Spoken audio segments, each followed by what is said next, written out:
Hello students, तो आज हम क्लास 12th का एक छोटा सा टॉपिक जो बहुत ही इंपॉर्टेंट है तो कुछ भी नहीं, 4 लाइन की चीज़ है, लेकिन पेपर में कई बार पूछा गया है। क्लास 12th के बोर्ड एग्जाम में dual nature of radiation and matter जो चैप्टर है हमारा, उसमें आपने कई बार सुना होगा कि Einstein equation of photo electric effect बहुत ज़्यादा जो इंपॉर्टेंट है तो बहुत छोटी सी चीज़, लेकिन समझना है और ध्यान से देखना है। इसमें जो आइंस्टाइन इक्वेशन उसको 2-3 फॉर्म में दिखाया जाता है, बस उसी इक्वेशंस को हम लोग समझेंगे और देखेंगे, ठीक है।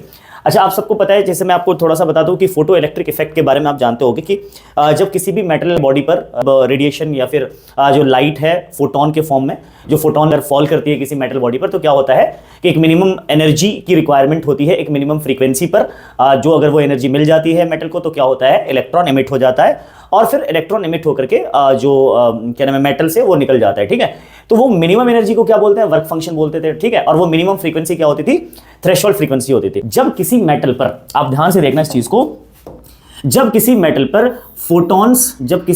फोटॉन्स आकर के इसमें से इलेक्ट्रॉन को एमिट करवाने की कोशिश करते हैं, तो क्या होता है, जो फोटॉन्स हैं वो इस पर जो रेडिएशन है वो उसको जो है इसके ऊपर फॉल करवाया गया, तो इससे क्या होंगे, जो इलेक्ट्रॉन्स हैं वो निकल के भागेंगे, जाहिर सी बात है, इलेक्ट्रॉन एमिट होंगे। तो एनर्जी जो दी गई, टोटल एनर्जी दी गई, सपोज हम मानते हैं उस, क्योंकि एनर्जी का फॉर्मूला आपने पढ़ा ही होगा, E बराबर होता है H इंटू में न्यू। यहां पर E एनर्जी है, H हमारा प्लैंक्स कांस्टेंट है और जो न्यू है वो फ्रीक्वेंसी है नॉर्मल, ठीक है, जो रेडिएशन छोड़ी गई है, जो रेडिएशन पे भेजी गई है। अब अगर हम चाहें तो देखें कि सर एनर्जी जो दी गई वो H न्यू दी गई है, राइट, ओके। अच्छा सर, उसके बाद कुछ एनर्जी का इस्तेमाल इसने किया वर्क फंक्शन में, कुछ एनर्जी का इस्तेमाल इसने किसमें किया, वर्क फंक्शन में, और जो बाकी की एनर्जी इलेक्ट्रॉन के पास थी वो काइनेटिक एनर्जी के फॉर्म में वो लेके यहां से निकली, यानी कि that is it's kinetic energy. Clear, okay. तो उसका एनर्जी कुछ इस तरह से खर्च हुआ है, क्लियर। अब हम क्या देखते हैं, चाहे तो इसको इस तरह से भी लिख सकते हैं कि सर जो H नहीं, तो ये वैसे तो ये इक्वेशन आइंस्टाइन ने दिया था, इस इक्वेशन को आइंस्टाइन इक्वेशन के नाम से जानते हैं। बट एक चीज और ध्यान में रखिएगा आप लोग, फॉर मिनिमम एनर्जी की बात अगर हम करते हैं तो इस चीज को ऐसे भी लिखा जा सकता है, H न्यू बराबर, हम चाहे तो फाई नॉट को कैसे लिख सकते हैं, फाई नॉट को लिख सकते हैं हम लोग, फाई नॉट को H इंटू में न्यू नॉट, क्योंकि ये भी तो एनर्जी है ना, तो फाई नॉट को ये भी तो लिखा जा सकता है H times of new not. New not क्या है, वो थ्रेशोल्ड फ्रीक्वेंसी जिसकी बात मैं कर रहा था, तो फाई नॉट की वैल्यू हमने यहां रख दी और काइनेटिक एनर्जी को एज इट इज रहने दिया।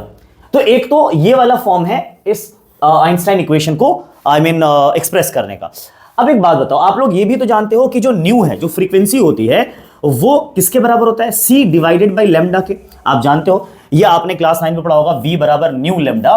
तो यहां से जो फ्रीक्वेंसी है न्यू है, इसका फॉर्मूला क्या बनेगा, वेलोसिटी अपॉन में लेमडा। और वेलोसिटी, चूंकि रेडिएशन लाइट की बात चल रही है, तो वेलोसिटी की जगह C इस्तेमाल कर लेंगे हम, speed of light in vacuum, speed of light in air.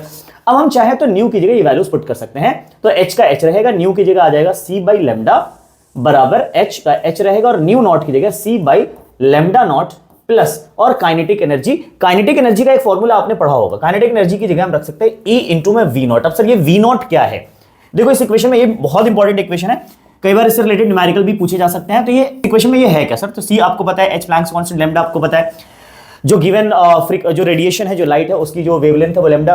यहाँ पे फिर से H प्लैंक कांस्टेंट, C आपको पता है, लेमडा नॉट क्या है, लेमडा नॉट वही कि जिस मिनिमम फ्रीक्वेंसी पे, जिस मिनिमम क्या नाम है एनर्जी पे एमिट हो गया इलेक्ट्रॉन, उस टाइम पे उसकी वेवलेंथ, यानी उस एनर्जी की, उस गिवन मिनिमम फ्रीक्वेंसी पे जो उसकी वेवलेंथ रही होगी लाइट की, रेडिएशन की, उसको लेमडा नॉट बोला गया।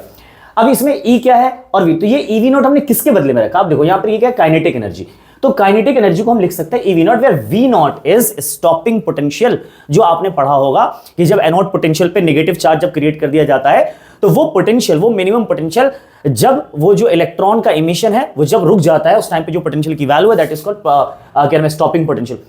तो ये हमारा Einstein equation for the photo electric effect. इस तरह से आप जितनी बात हमने कही है आपको, वो आप वर्ड में एक्सप्लेन कर सकते हो, बाकी इक्वेशन को आप इस तरह से एक्सप्रेस कर सकते हो। This was all about the Einstein photo electric equation. अब मिलते हैं नेक्स्ट वीडियो में। नेक्स्ट वीडियो में मैं इसी तरह से कुछ इंपॉर्टेंट टॉपिक्स कवर करने की कोशिश करूंगा क्लास 12th बोर्ड के लिए, ठीक है। तो बने रहिएगा इस चैनल पे, मिलते हैं नेक्स्ट वीडियो में। Thank you so much.